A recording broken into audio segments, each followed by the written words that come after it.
নরসিংদীর পলাশ উপজেলায় চেয়ারম্যান পদপ্রার্থী সৈয়দ জাবেদ হোসেনের নির্বাচনী ক্যাম্পে হামলার ঘটনা ঘটেছে। শনিবার রাতে নির্বাচনী এলাকার গজারিয়া ইউনিয়নের আমতলা বাজারে নির্বাচনী ক্যাম্পে এই হামলা ঘটে। এতে হামলাকারীরা ক্যাম্পে থাকা চেয়ার টেবিল ভাঙচুর করে পোস্টার ব্যানার খুলে নিয়ে যায় বলে অভিযোগ পাওয়া যায়। এ সময় বাধা দিতে গিয়ে হামলায় আহত হয় চেয়ারম্যান প্রার্থীর অন্তত ১০ জন সমর্থক। হামলার খবর পেয়ে ঘটনাস্থল পরিদর্শন করে পলাশ থানা পুলিশ।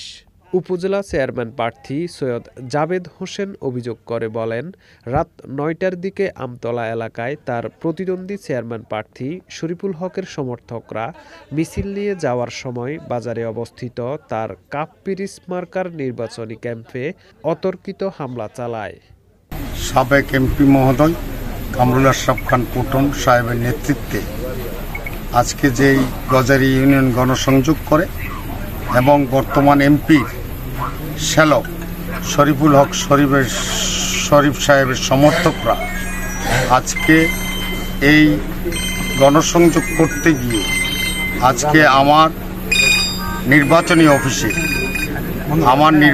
অফিসে ভাঙচুর করেছে এবং আমার দোকানদারকে মারপিট করেছে, আমার কর্মীদেরকে মারপিট করেছে। শুধু এই আমতলায় নয়, নোয়াকান্দা পুরা পলাশে তারা তাণ্ডব সৃষ্টি করেছে, প্রত্যেকটি অফিস ভাঙচুর করেছে।